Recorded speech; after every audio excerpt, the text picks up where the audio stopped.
Good morning, everybody, and thank you so much for joining us for a panel on gendered disinformation. Thank you for caring about the topic. Thank you for showing up for the topic. Thank you for wanting to do something about it. My name is Jess McIntosh. I am the director of the Women's Disinformation Defense Project, and I am joined by four women who have spent a very long time thinking about this question, and it has become more relevant than it's possible that any of us realized when we started studying this. I have Dr. Nadia Brown of Georgetown University. I have April Turner of Higher Heights. I have Andrea Alford of Media Matters Action Network, and I have Nicole Regalado of UltraViolet. Thank you all so much for joining me. Thank you all for being here. So the question is, we know that the attacks are there, we know that the threats are there.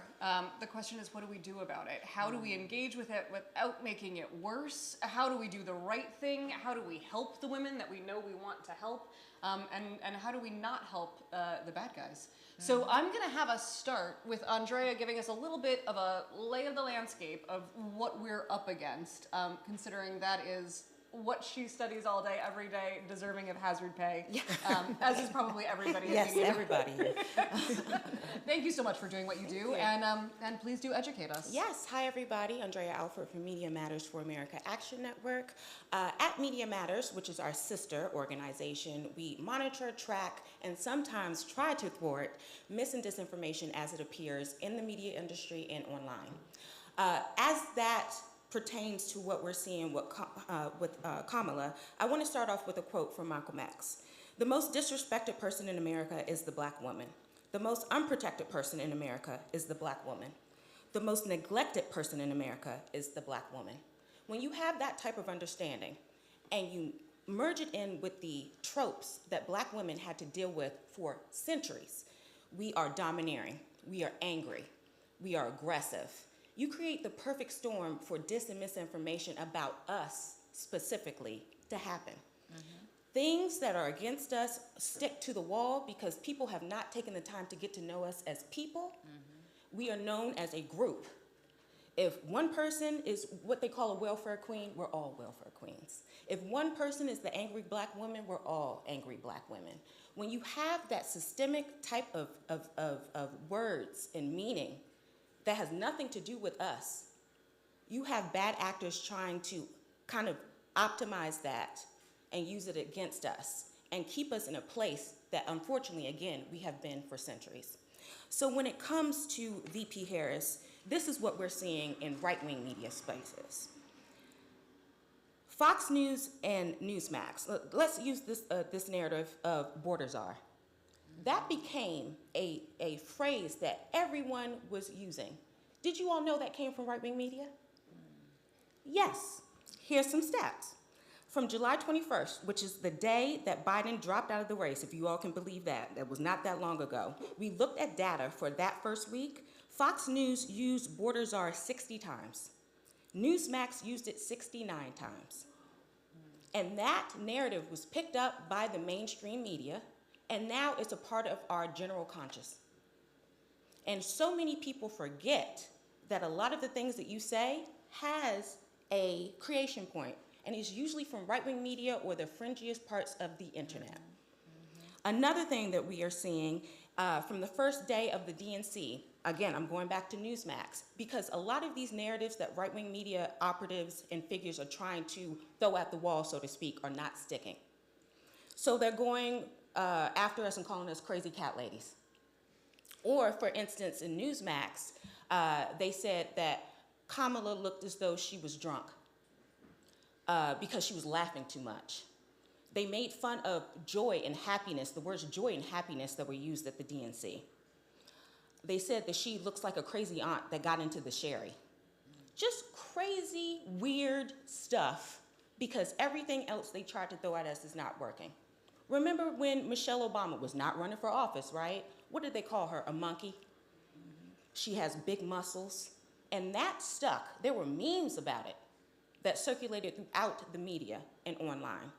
So now, because of the great work of the groups and people on the stage, people have a better understanding of who black women are. We are not a monolith, just like the black community is not a monolith. We are not what you say we are what we say we are. And from day to day, when we have people on center stage like VP Harris, who show that we have depth, that we are strong, that we are not these aggressive animals that they paint us out to be, representation matters. And that is why mainstream media, as well as right-wing media, have nowhere to go. And they make up stuff now. Have you all seen the Washington Post fact checked? Crazy stuff.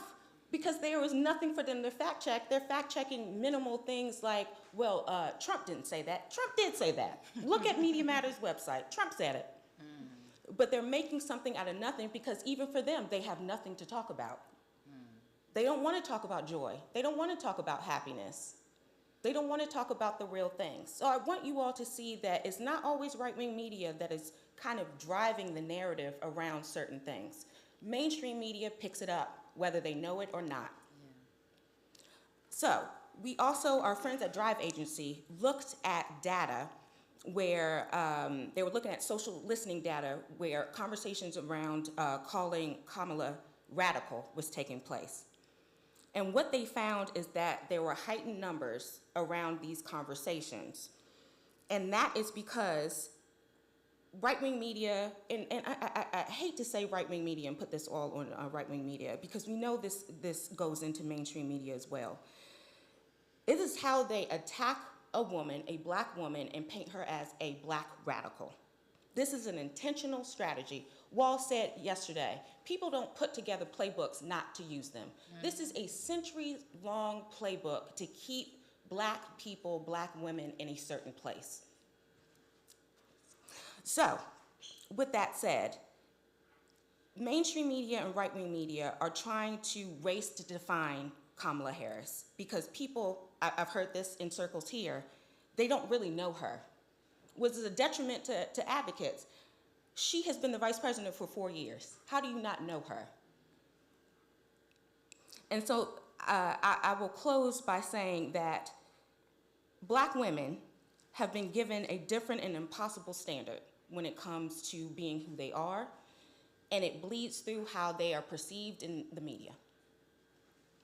Thank you so much, Andrea, for that. That is what we are up against. That is what we are seeing every day. And it is such a helpful reminder that things don't just appear in the ether in a vacuum. They exist in the context of everything that came before. Sorry, I had to.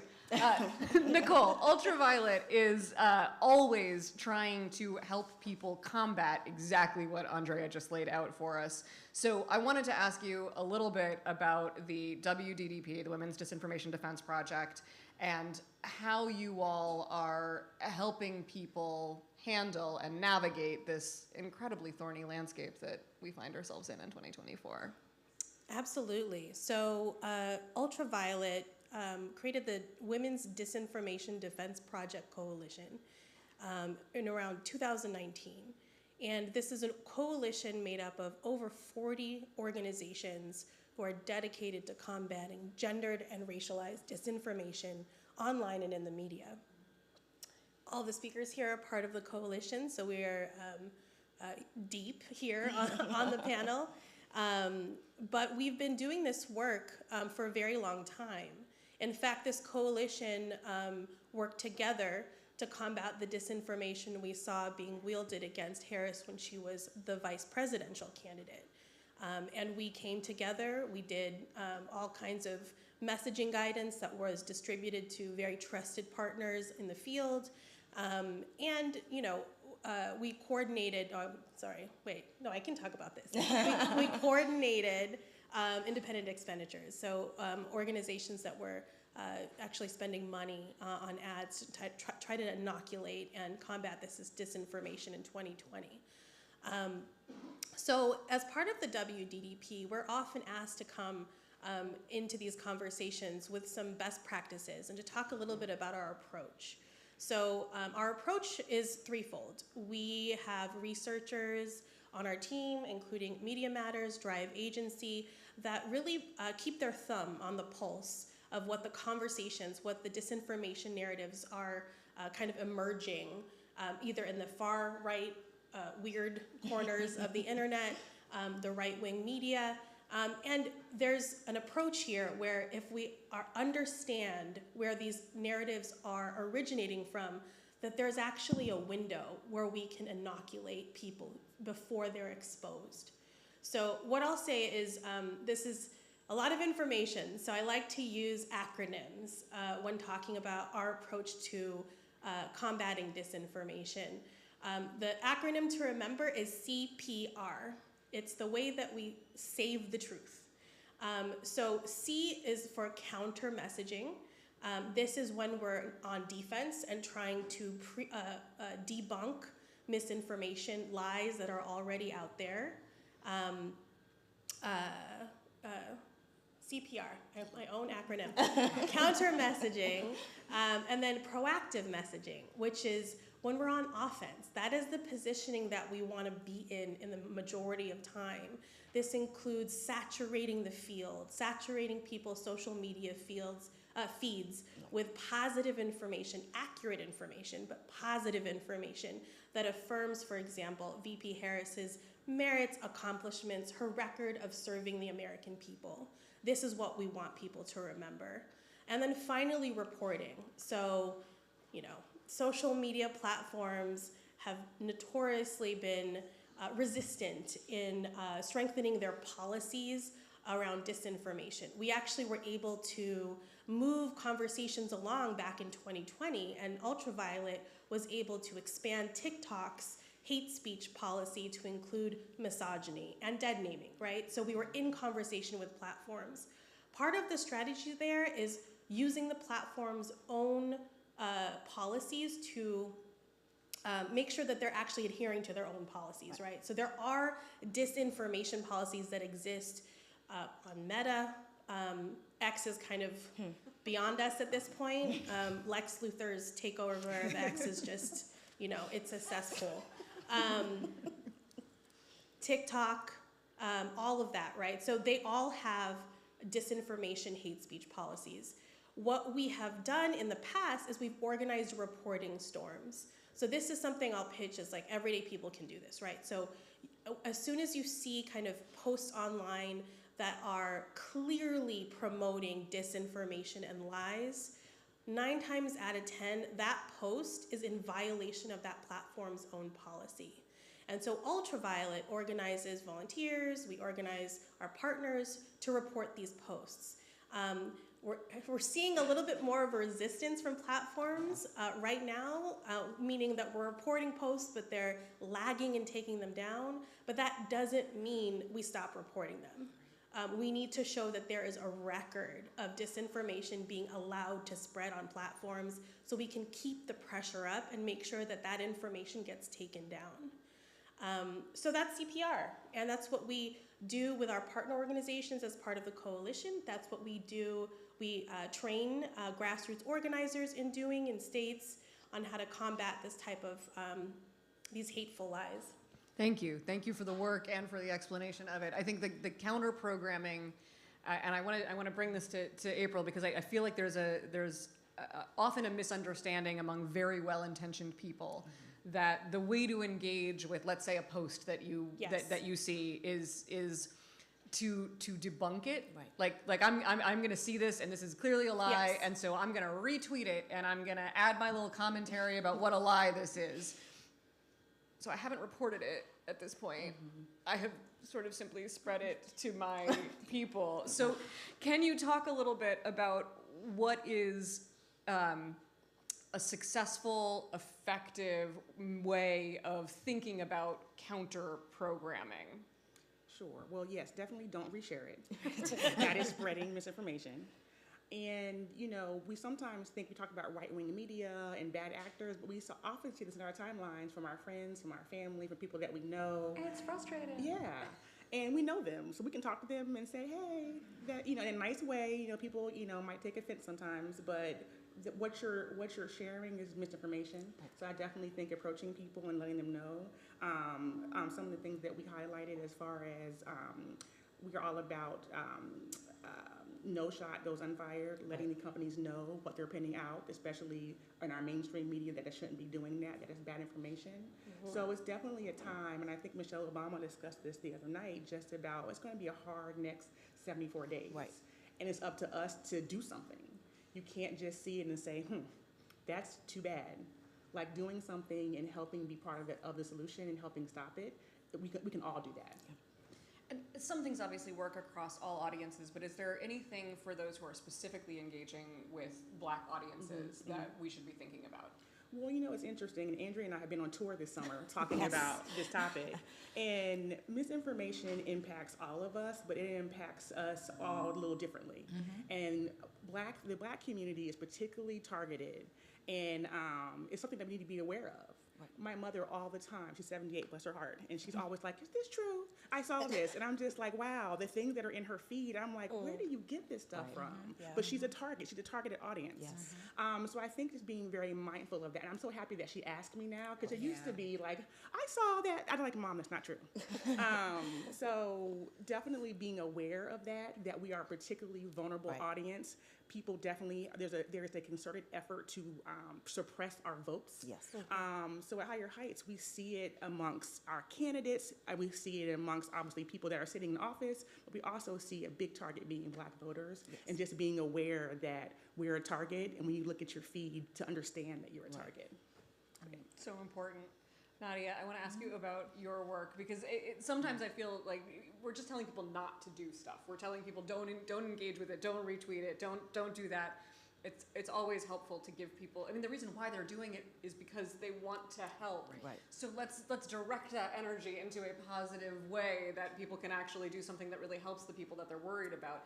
Your work is really interesting about the way that institutions can engage with these deceptive tactics, and there is actually a role for the individual here too. Please tell us about it. Yeah, thank you for that question. So I think one of the things that we talk less about is when online sources move into the real world. Right. And so disinformation, which is lies, things that aren't true, compared to misinformation, which are things that are slight truths or bends to truths or things that just might not be 100% accurate but have a kernel of truth to it. That part has always been a part of politics, right? But now we're seeing the combination of misinformation and disinformation moving from online spaces where people are trolls or bullies, they're doxing folks, to moving into the real world where it leads to political violence. I have a fellowship and a grant with a colleague of mine at Rutgers University studying political violence against women of color. And a lot of this had started in these online spaces that people kind of poo-pooed and kind of shoot away as just saying, that's a crazy somewhere, tweeting from their grandmother's basement, and that doesn't have anything to do with, you and your family. And actually what we've known of doing this research is that this political violence, particularly against women of color, queer women, and immigrant women, have been happening for a very long time, but we haven't been paying attention to it in these very specific intersectional ways, because Black women are the most disrespected women, right, and beings in our country. That there's just this misunderstanding that Black women can endure everything, right? And so when I started to go back and do this research, we saw that these things have been happening in very distinct gendered and racialized ways. And so the work that Paru, Shaw, and I are doing are looking at what are ways that candidates, institutions, and everyone else can do to keep people safe. And so one of the things that institutions can do, so if you're in the state legislature, you can push the legislatures themselves can amend their state's bylaws or have the code of conduct in the state legislature and have real safeguards. So it's not just saying, a random constituent is targeting me and my family, but oftentimes these are coworkers who are targeting, these women of color legislators, which should not be allowed. And so if you're thinking about the legislature as a workplace, right, like you wouldn't allow this if you were working, at Target. You wouldn't allow this if you're working at Georgetown. Well, maybe academia is different.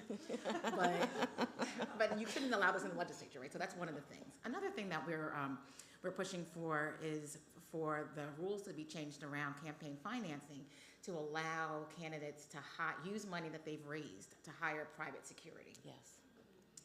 And And this is something that all of us can be involved in doing. It's writing to your party.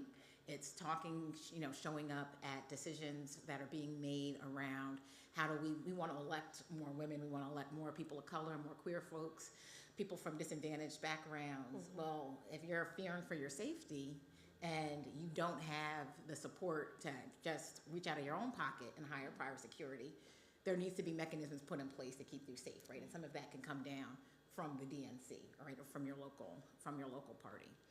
Another thing that we've learned that everyone can do is when you see something, say something. And so it's recognizing that this online bullying doesn't just stay there. Right. And the number of candidates and elected officials that I've spoken with that have been harassed in places like Target, their kids' school, their church, and bystanders let it happen. Because this idea is that this is protected by First Amendment speech. Harassment is not First Amendment speech, right? You are not allowed to follow someone into the bathroom. Yes, a public official lives in your community, and you can and should be able to talk to them if they're at a PTA meeting, if they're at a school board meeting, if they're at the city council meeting. But if they're getting groceries, right, there's a time and a place. And what the women that I interview have said that no one stands up for them, right? And so they are putting bananas in their grocery cart, and they're being yelled at and attacked. And people walk away because they think this is part of what the political discourse is and should be. And it's good, well-intentioned people like us that don't say anything. Right. And so just as a quick recap, it's calling attention to when these awful things happen, but that they have real-world implications. And unfortunately, we seem to think that there is a big disconnect between what's happening with misinformation and disinformation until what spills over into the real world and activates people. Right. And we should all take a proactive measure, right? Going back to your P, take a proactive measure to stop it when we see it. Thank you so much. Those were some extremely helpful tips that I think we can all put into practice in our own lives. And they don't involve fighting with trolls at all. Right. Not even a little bit. You'll notice none of that was on the list. I want to talk a little bit about the moment that we're finding ourselves in, because the internet is like a weirdly joyful place right now, and like I don't feel safe necessarily. I don't recognize this room. This was a creepy one. It was haunted, and now everyone is just singing and dancing. So Nicole, like what does it mean when you have this sort of outpouring of organic enthusiasm, and do the memes interact with the disinformation in any way? Like, does that have bearing on the work that you do? Absolutely, in a good way. So I would say the joy that we're seeing on the internet, the celebratory tone of posts and memes, even the humor that we're seeing are all inoculative to the lies that we're also going to see, right? So when I say inoculative, I mean the number of people that are exposed to the joyful content, the positive content, the accurate content about VP Harris's record of service to the American people, the less likely they are to actually believe any of the lies that they might be exposed to. So we want to keep it going. And it's really important that, memes are memes, like I get it, like, humor, whatever, but they are tools, right? The TikTok videos, the memes, all of this is very much ingrained in how we shape our culture. And at UltraViolet, our goal is to create a culture where all women of color, Black women, have the freedom to thrive and live and make decisions about their bodies and futures without any interference. And part of that is making sure that the internet stays a joyful and celebratory, space for the first Black and South Asian, I'm going to claim it, Yes. woman president. Right. May I add to that really Yes, quickly? please. So this is also just good political science that we've learned and how campaigns do well. And so negative messaging really works in midterms and in primaries when you're trying to shore up your base to get them to turn out to vote. Right? Fear is an emotion that gets people to turn out, but those are in those small windows. These general elections, these big elections now, it's really positive messaging, right? So political science research for decades has shown this, right? So if you're a political campaign person, you would know this, but also this part about just everyday people sharing memes and happiness, that actually does more to turn out people for your cause. So so if you're tweeting things out, if you're posting other things, Xing, I don't know, I get, yes. But doing positive things, this is the time to do those positive messagings. They actually turn out more people, and you have bigger bang for your buck with that kind of messaging now than you would at different times.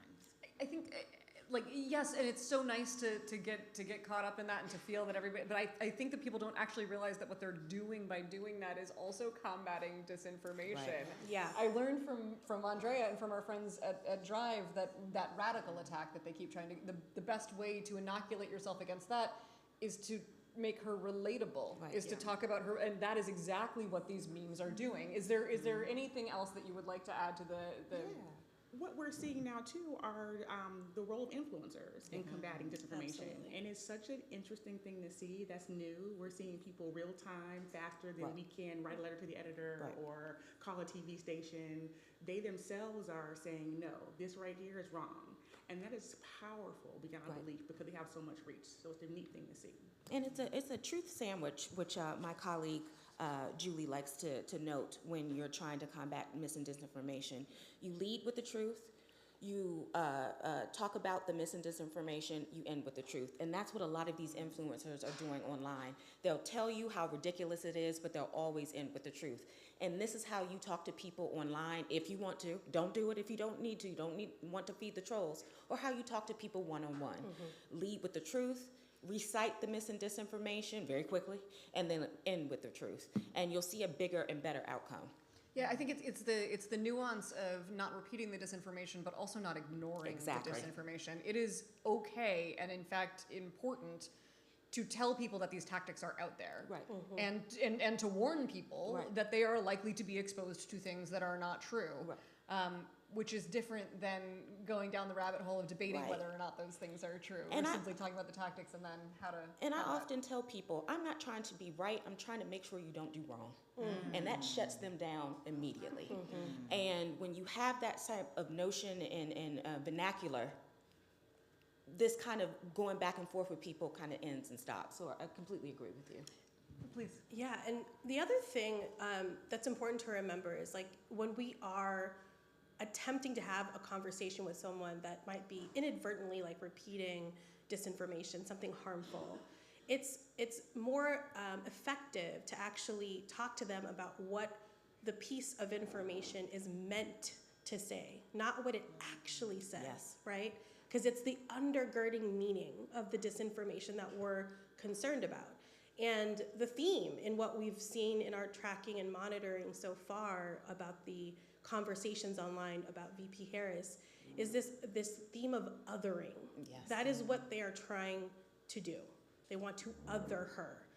And so this idea of combating this disinformation with messages of belonging is so strategic, that she is one of us, right? That she walks, she's a mother, she's an aunt, right? Those are very, very effective messaging frames to use. The other thing that I learned from you on this exact point was the need to discuss the qualifications and how many offices she's been elected to, because when they going to the thing under the thing, finding what they're actually saying, when they try to denigrate her rise within the political establishment by tying it to relationships, the best way to combat that is not to discuss that. It is to talk about how many people elected her to how many offices, which we can do without ever touching that cesspool. And I got that from you. So thank you for that, and thank you for educating everybody else here. Yes. I do think so. This is a cesspool, 100%. But I also love calling out that it's a cesspool. So what about patriarchy says that in order for a woman to become president, she has to have slept her way to the top. And if we can call this out to say, this is patriarchy, right? How do you feel about this? I mean, because it's particularly women who will say these things, right?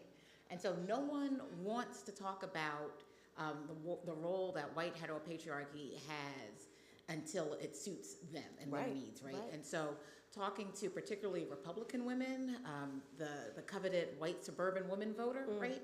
It's making clear that what you're buying into, what the lies that you're repeating, is the same systemic structures that oppress you, Right. right? And so if you can tear down another woman in this way, whether you have allegiance to her or not, her political ideas or not, you should have, right, a dog in this fight to say, Right. like, I don't want to contribute to patriarchy. April, do you have anything to add about it seems like they're trying to get in a bunch of different ways. Andrea called it spaghetti mode the other day, and I've been using that for weeks now. It's fantastic.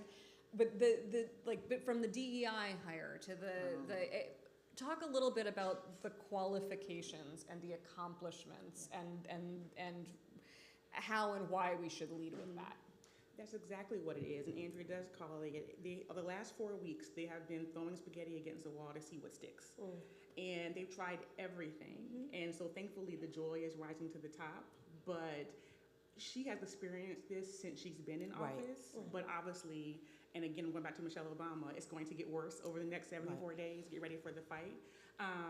But they're trying to other her, they're trying to paint her as something, and it's important for us to come back with the facts and talk about all the things that she's done and her accomplishments. And it's also interesting that she's actually getting coverage. Right. Andrea and I wrote an op-ed a few years ago about her lack of coverage. All you heard was, where is she? Right. And every day I get her emails and schedule. I see where she is, and she's crisscrossing the country and doing these things and going around the world. But the fact that they're finally have to cover her now because she's the top of the ticket, and that they have to cover her in a correct way, we're going to try to make sure that happens. But all of those things, they've been trying to paint her as DEI, unqualified, question her sexual history. All of the things are things that we see they do to Black women candidates. Yes. And pointing out that they do that is going to help us get past it. So I want to ask everybody for final thoughts. If they get to leave people with something, we have 74 days. So I'll start with mine so you all can think of yours, because I didn't tell you I was going to do a lightning round. I would really like people to separate the trolls from the folks who have simply heard something that scared them. There are people out there who literally, they don't actually want to debate you. They want to waste your time, and your energy matters for democracy, and so do not do things that deplete you. If this conversation is not going to get you anywhere, walk away. We can't get everybody. Some of them are going to float away on the ice floe in the next 74 days, and that's okay. So I would urge folks to have these conversations, these important conversations, with the people who are actually engaging with you in good faith, which is not everybody, and to absolve yourself of the idea that you need to change the mind of everybody that you might encounter over the next 74 days. Nicole, what do you have for folks? I think just the takeaway of, if you see a lie, don't retweet it, don't share it, don't quote tweet it, quote exit. That doesn't even make sense anymore, but just don't share it. And I think the important thing again is just to stay in the joy. Let's stay in the joy for as long as we possibly can, because something will happen inevitably. And this honeymoon will be over for the American people. Never for me, but for the American people. And we need more of us on the side of reinforcing, Harris and other women of color candidates' accomplishments, their record of service, the fact that they are human beings and they have family roles and things like that. And let's not let the far right the women that we need in power, that we want in order to, fulfill the dream of a multiracial democracy, right? So we want this to happen. Let's make sure we stay in the joy online. Thanks. Andrea? Yes. My last thought, or two last thoughts, are trust Black women. Yes. We've carried this country for 400 plus years. Why put us by the wayside now? Give us our flowers now.